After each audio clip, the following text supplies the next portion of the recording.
Friends, ఈ ఇండ్లు చూడండి ఒకసారి. ఈ ఇండ్లు నిండా ఆగ్నేయం పెరిగి తూర్పు ఈశాన్యం తగ్గి తూర్పు ఈశాన్యంలో ఎత్తైన అరుగు ఉంది. ఉత్తర వాయువు నడక వచ్చింది ఇక్కడ వచ్చి ఇక్కడ మళ్ళీ పశ్చిమ వాయువు నడక పడింది. అంటే ఇక్కడ ఇది హాల్, ఇది అంతా గాడిపాలు ఎద్దులు హాలు. ఇది ఒక రూమ్. ఈ రూమ్ నిండా ఆగ్నేయం పెరిగింది. దాదాపు అంటే ఒక 8 అడుగులు పెరిగింటుంది రూమ్. ఇటు నుంచి మళ్ళీ ఇట్లా క్రాస్గా వచ్చి ఇట్లా ఈశాన్యం దక్కుంటూ వచ్చి ఇట్లా వచ్చి ఇది ఎత్తైన అరుగుంది. ఇక్కడ ఉత్తరాయణం నడక ఉండి మళ్ళీ ఇటు నుంచి వచ్చి పశ్చిమ వాయువు వచ్చి బయటికి ఇట్లా ఉత్తరాయణ నడక వెళ్తారు. అయితే వీళ్ళకు కొంతకాలానికి ఈ ఇంటిలో ఆమె చేసుకుని ఈ ఇండ్లు కూడా వీళ్ళకైనది. అయితే ఈ ఇండ్లు ఇక్కడ లోతైన బావి ఉన్నది. ఈ స్థానంలో అరుగు ఉండి ఉత్తరం అద్దెన ఇండ్లు ఇది. అయితే వీళ్ళు ఇట్లా వచ్చి ఇట్లా అవుతారు. ఫస్ట్లో ఈ ఇంట్లో ఏం జరిగింది, ఈ ఇంటి యజమాని వీళ్ళు 3 అన్నదమ్ములు, ఈ ఇండ్లు ఇక్కడ వీళ్ళు 3 అన్నదమ్ములు పంచుకుంటేనే ఈ ఇంటి యజమానికి 3 కుమార్తెలు 2 కుమారులు ఉంటే 2 కుమారులు వెళ్ళిపోయినారు. తర్వాత వాళ్ళిద్దరు కూడా వెళ్ళిపోయినారు. తర్వాత ఈ ఇండ్లు వీళ్ళకి కలిసింది. వీళ్ళకి కలిసిన తర్వాత వీళ్ళు కూడా ఈ స్థానంలో పెద్ద ఎత్తైన అరుగున్నందుకు ఆయన పెద్ద కుమారుడు టీబీ క్షయతోనే చిన్న వయసులోనే స్వర్గస్థుడైనాడు. తర్వాత ఆయన రెండవ కుమారుడు కూడా ఏదో మర్డర్ కేసులో చనిపోయినాడు. తర్వాత కొంతకాలానికి పెద్ద కుమారుడు కూడా మర్డర్ కేసులోనే మర్డర్ అయిపోయినాడు.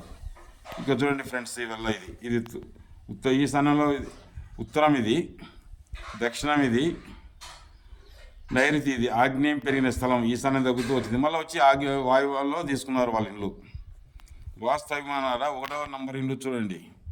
తూర్పు ఈశాన్యం తగ్గి తూర్పు ఆగ్నేయం పెరిగిన ఇండ్లు. ఈశాన్యంలో ఎత్తైన అరుగుంది. ఇంటికి ఉత్తర వాయువంలో సింహద్వారం ఉన్నది. ఈ ఇంటికి వాయువంలో 2వ నంబరు గల ఇండ్లు ఉన్నది. ఈ ఇంటికి వాయువంలో 2వ నంబరు గల ఇండ్లు ఉన్నది.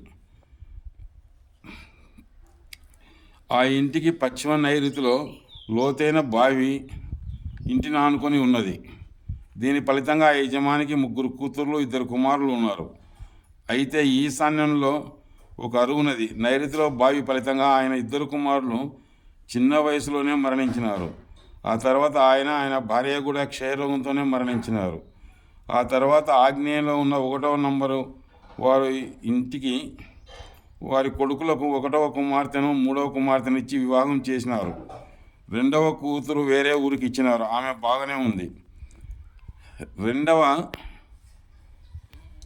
రెండవ కూతురు బాగానే ఉంది. 1వ ఇంటికి వారికి కలిసింది.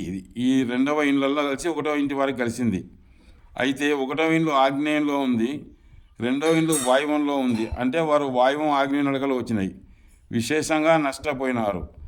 1వ ఇంటికి గురించి ఆలోచించుకుందాం. ఆ ఇంటి యజమానికి ఈ 1వ ఇంటి గురించి ఆలోచిస్తాం.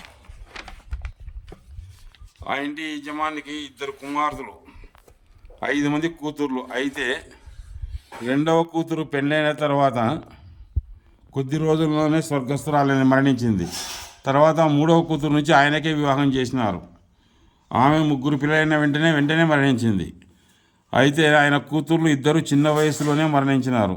ఈశాన్యంలో ఎత్తైన అరుగులు ఆగ్నేయం పెరిగిన కారణంగా పెద్ద కుమారుడు క్షయరోగం వచ్చి ఆయన స్వర్గస్థులైనాడు. వాయువంలో ఆగ్నేయ దోషాల వలన 2వ కుమారుడు హత్యకు గురైనాడు. ఆ తర్వాత కొంతకాలానికి పెద్ద కుమారుని కొడుకు ఆగ్నేయంలో ఉన్న 1వ నంబరు ఇండ్లు అమ్మి వాయువంలోకి వచ్చి కాపురం పెట్టినాడు. పశ్చిమ నైరుతిలో బావి ఉండటం వలన అతన్ని కూడా హత్యకు గురి అయినాడు. కొంతకాలానికి దాదాపు 12 సంవత్సరంలో తల్లి కొడుకులు గొడవ చేసుకొని తల్లిని కూడా హత్య చేసినారు. అంటే పెద్ద కుమారుని పెద్ద కొడుకు కోడలు కూడా తల్లి కొడుకులు గొడవ పడి తల్లిని కూడా హత్య చేసినాడు. తర్వాత వాళ్ళు ఇల్లు అమ్ముకొని వెళ్ళిపోయినారు.